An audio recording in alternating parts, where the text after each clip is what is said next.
नमस्ते, good morning सम्पूर्ण साथीहरुमा। अब मैले आज समय व्यवस्थापन सम्बन्धीको हाते पुस्तक वाचनको अन्तिम चरण या 9औं सिद्धान्त र 10औं सिद्धान्त वाचन गरेर मेरो हाते पुस्तकको प्रस्तुतिलाई मैले आज अन्त्य गर्दैछु। यो भन्दा अगाडि वाचन गरेका अध्यायहरूलाई अवश्य पनि सुन्नु भएको होला। यसलाई आफ्नो अध्ययन गर्नुभएको होला। यसलाई के कस्तो लागिरहेको छ जस्ताको तस्तै प्रतिक्रिया दिनु होला र निरन्तर प्राप्तको लागि रातो बटनमा क्लिक गरेर सहयोग गर्नुहुनेछ। त्यसैगरी लाइक कमेन्ट अवश्य पनि गर्नुहुनेछ। यो जानकारी दिन चाहन्छु। हामी सबैलाई थाहा छ, तर हामीले आफ्नो ह्याबिट बदल्न नसक्दा या समाज दगुरिरहेको यात्राभन्दा फरक आफ्नो जीवन बनाउन नसक्दा हामी पनि आज टाइम पासको रूपमा लाइफ पास गरिरहेका हुन्छौं। तर यो पुस्तकले टाइम पासलाई हामीलाई कसरी सही सदुपयोग गर्ने, टाइमलाई कसरी सदुपयोग गरेर लाइफलाई कसरी स्वस्थ समृद्धि खुशी बनाउने भन्ने अन्तर्गतकै यी कामले आजको यस अध्यायले हामीलाई दिन खोजिरहेको छ। हुन त हामी सबैलाई थाहा छ साथीहरु, आफूलाई जीवनमा काम लाग्ने र प्रभावकारी हुने सक्ने काम भन्दा पनि नराम्रो एकछिन मनोरञ्जन, एकछिन कसैको प्रशंसा, एकछिन कसैको भावनात्मक र आवेगात्मक ढंगले सन्तुष्टि मिल्ने खालका भिडियोहरू, अडियोहरू या छलफलहरू, कुराकानीहरू हामीले अवश्य पनि हेर्न मन लाग्छौं र त्यसमा हामी बढी सब्स्क्राइब, लाइक, कमेन्ट गर्छौं। यो मानिसको ह्याबिट नै हो या नेचर नै हो। यसलाई मैले अन्यथा मानेको छैन।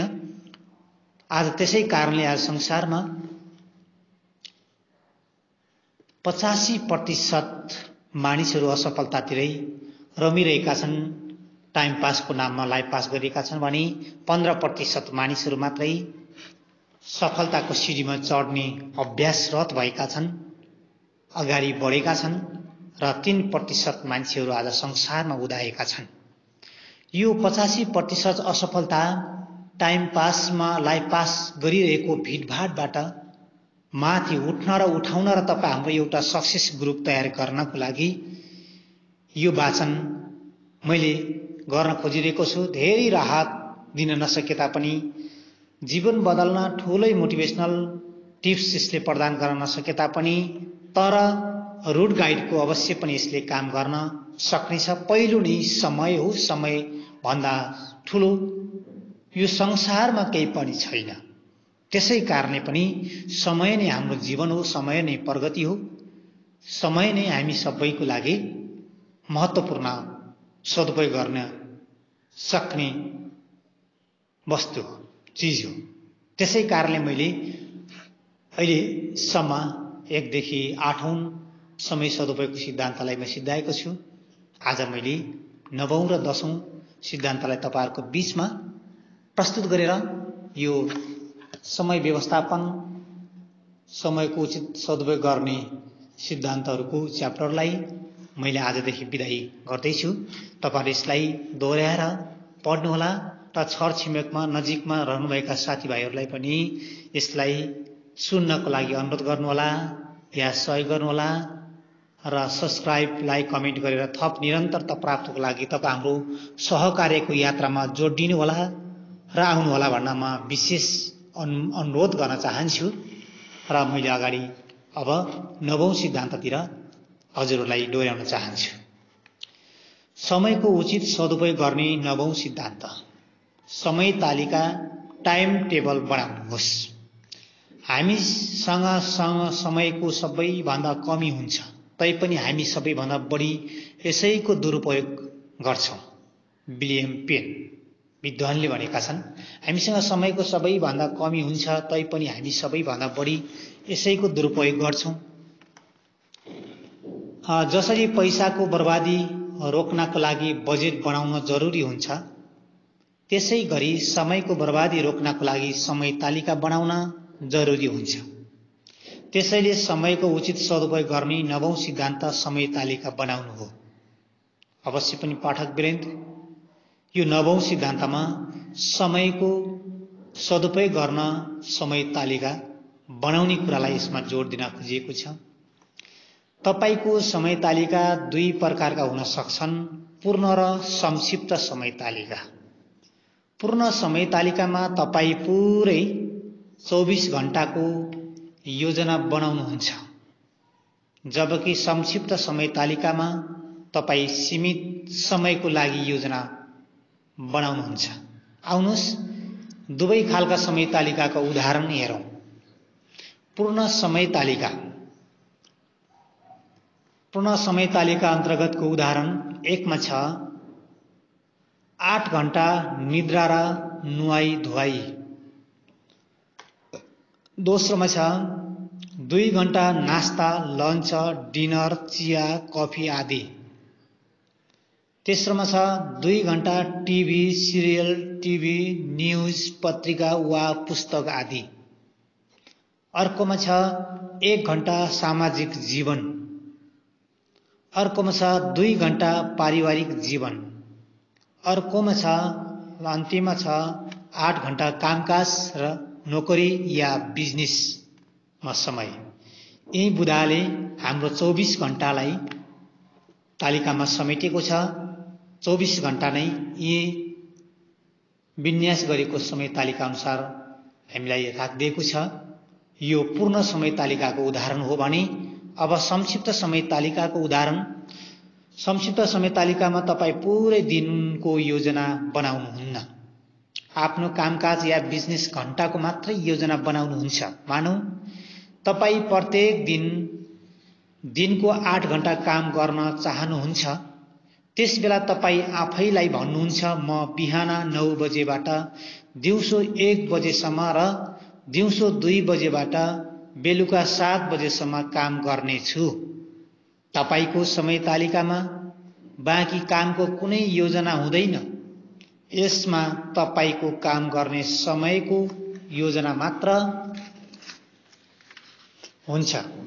यदि कुनै दिन या हप्ता तपाईसँग आवश्यक भन्दा धेरै काम हुन्छ भने त्यसलाई पूरा गर्नको लागि तपाईले आफ्नो समय तालिकामा 1 वा 2 घण्टा समय बढाउनु हुनेछ। यस्तो स्थितिमा तपाईले आफैसँग भन्नुहुनेछ, म बिहान 9 बजेबाट दिउँसो 1 बजेसम्म र दिउँसो 2 बजेबाट बेलुका 7 वा 8 बजेसम्म काम गर्नेछु। संक्षिप्त समय तालिका बनाउन र यसको पालना गर्न सजिलो छ। व्यापारिक लक्ष्य हासिल गर्न यो उच्चतम तरिका पनि हो। तर पनि संक्षिप्त समय तालिकाद्वारा तपाईलाई एकातिर मात्रै सफलता प्राप्त हुन्छ। अब भन्न सकिन्छ, अमूल्य जीवनको छोटो समयलाई अर्थपूर्ण र प्रभावकारी ढंगबाट बहुउपयोगी क्षेत्रमा लगाउनको लागि समय तालिकाको प्रयोगबाट मात्रै सकिन्छ।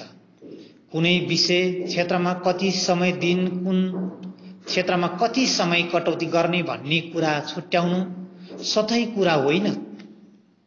यसमा जीवनको निर्दिष्ट लक्ष्य, उद्देश्य र योजना जोडिएको हुन्छ। समय तालिका अनुसार अगाडि बढ्दा समय खेर जाँदैन। आफूसँग भएको समयको प्रत्येक दिन आफूलाई स्पष्ट जानकारी हुन्छ। मलाई लाग्छ समय तालिका जीवनमा सफलता प्राप्त गर्ने रोड म्याप हो। पाठक श्रोताहरू, हामीले अवश्य पनि यसलाई सुन्यौं होला।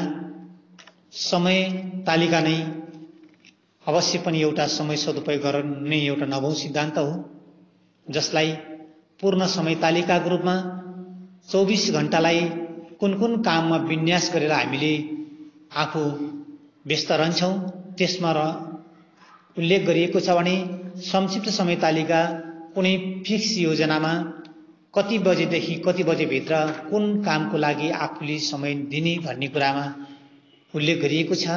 यसकारणले पूर्ण समय तालिका र संक्षिप्त समय तालिका दुईवटै समय तालिकाको रूपमा हामीले आफ्नो 24 घण्टा प्रत्येक दिनको 24 घण्टालाई यसरी सदुपयोग र व्यवस्थापन गर्न सकियो भने अवश्य पनि यसले हाम्रो जीवनमा केही न केही परिवर्तन आउने कुरामा निश्चित छ। यो अध्यायले हामीलाई त्यही सन्देश प्रवाह गरेको छ।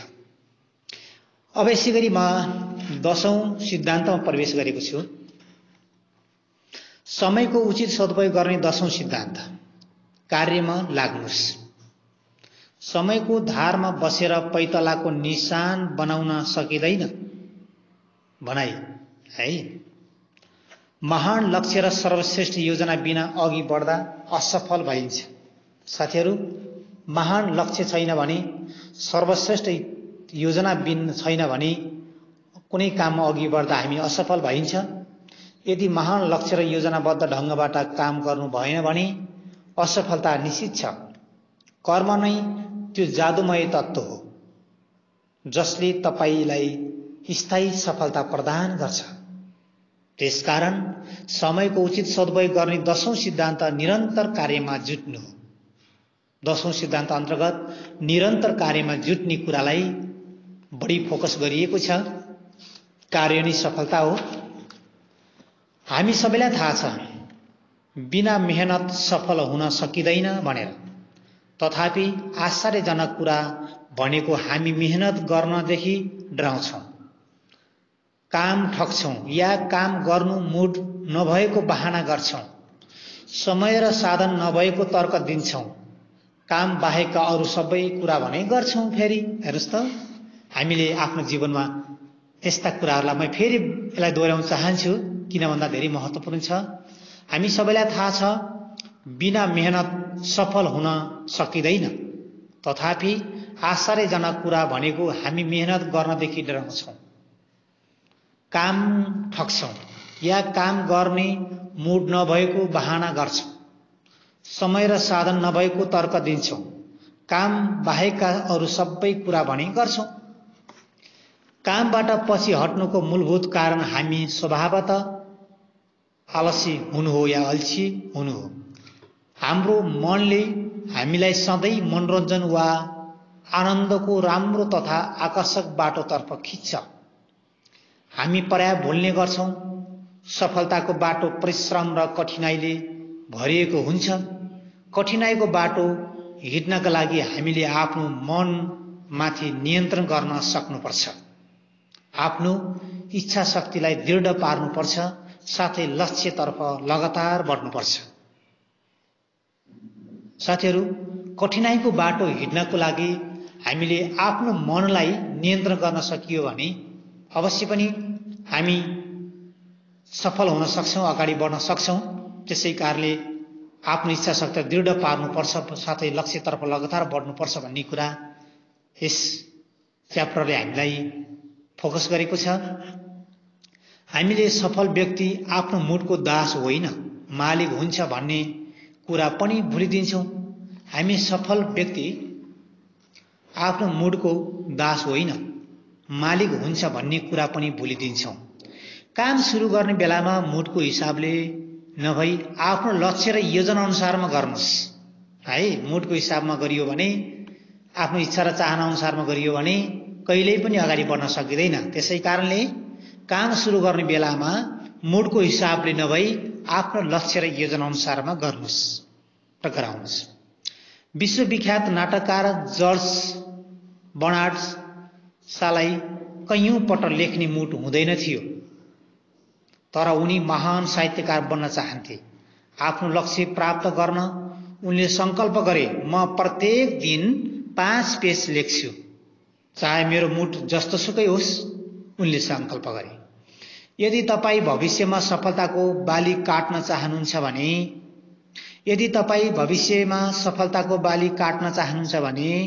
त्यसको लागि बिउ आजै रोप्नुहोस् वा छर्नुहोस्। यदि आज बिउ छर्नुहुन्न भने भविष्यमा बाली काट्ने इच्छा कसरी गर्न सक्नुहुन्छ? कर्म र फलको सिद्धान्त अनुसार तपाईलाई आफ्नो कर्मको अनुपातमै फल मिल्छ। अवश्य मित्रहरू, भविष्यमा सफलताको बाली काट्नु छ भने हामीले त्यसको बिउ आजै नै छर्नुपर्ने, आजै नै रोप्नुपर्ने जरुरी हुन्छ। त्यसैले सफलता चाहनुहुन्छ भने कार्यमा जुट्नुस्। सफल नहुने बेलासम्म जुटिरहनुस्। जबसम्म सफल प्राप्त हुँदैन तबसम्म त्यस काममा जुटिरहनुस् है। तपाईले समयको उचित सदुपयोग गर्न सिक्नुभयो भने समयले तपाईलाई तपाईले चाहे जस्तै चीज, पुरस्कार स्वरूप सम्मान, सफलता, धन, सुख वा जुनसुकै चीज तपाईले चाहेको भए पनि दिन्छ। नेपालीमा एउटा उखान छ, डोकामा दूध दुहेर अडिँदैन भनेर। आफ्नो अगाडि पस्केका खाना पनि हातले टिपेर नखाई मुखमा पुग्दैन। त्यसैले महान बाटो पत्ता लगाएर निरन्तर अगाडि बढ्दै जाँदा एक दिन अवश्य सफलता हात पर्छ। व्यक्ति पछि सफलता फरक फरक हुन सक्छ। कसैलाई राम्रो घर, कसैलाई सम्मानित जागिर, कसैलाई इज्जत प्रतिष्ठा र कसैलाई प्रशस्त सम्पत्ति। सबैजना समय र धनको प्रभावबाट मुक्त हुन चाहन्छन्। सफलताको लागि जसले जुनसुकै क्षेत्रलाई पछ्याए पनि र जति मेहनत र धैर्यता राखे पनि समयको मूल्यलाई चिनेको व्यक्ति मात्रै सफल हुन्छ। प्रत्येक समयको छालसँगै एउटा सुनौलो अवसर लुकेको हुन्छ। त्यो अवसरले तपाईलाई बोलाएको वा संकेत गरेको हुन्छ। त्यसलाई चिन्न सक्नुहुन्छ भने तपाईको अस्तित्व पल प्रतिपल संकटबाट मुक्त वा आनन्द र समृद्धिशाली हुँदै जानेछ। अवश्य पनि हामी त्यो समयमा हामीले मेहनत र धैर्यता राख्यौं भने अवश्य पनि हामी सफलतामा पुग्ने कुरा यस अध्यायमा हामीले पढ्यौं। मैले अहिले समय सदुपयोगको 10औं सिद्धान्तलाई तपाईहरुको अगाडि पसिसकेको छु। साथीहरु, हामीले यस समय व्यवस्थापन हाते पुस्तकका 10औं सिद्धान्त सबैले याद गर्नुभएको होला। हामी सबैले यसलाई जीवन व्यवहारमा लागू गर्नेछौं। ती 10औं सिद्धान्त अब पुनः स्मरण लागि मैले तपाईहरुको बीचमा जानकारी दिन चाहन्छु। 1 मा रहेको थियो, जो सुन्नु भएको छ, 1 मा रहेको थियो आर्थिक लक्ष्य बनाउनुहोस्। 2 मा रहेको थियो सबैभन्दा महत्त्वपूर्ण काम सबैभन्दा पहिला गर्नुहोस्।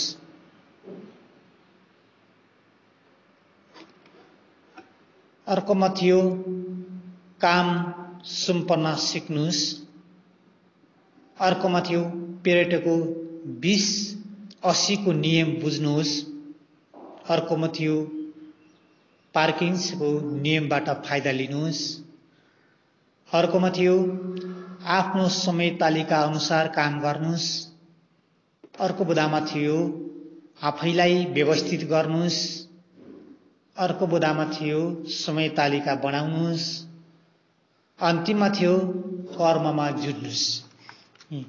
अवश्य पनि यी 10औं सिद्धान्तहरूलाई तपाईले यस अडियो भिडियो मार्फत सुनेका छौं।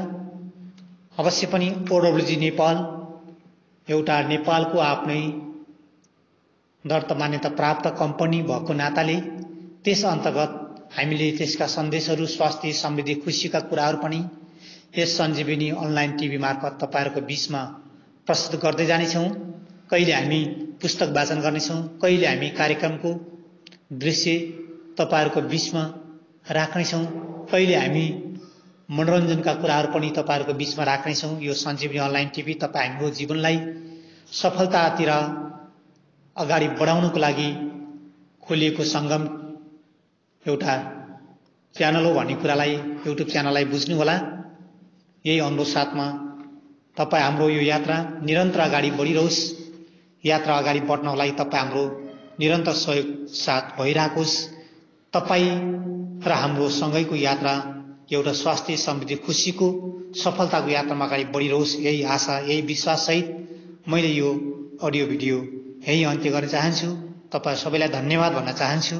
धन्यवाद। Thank you.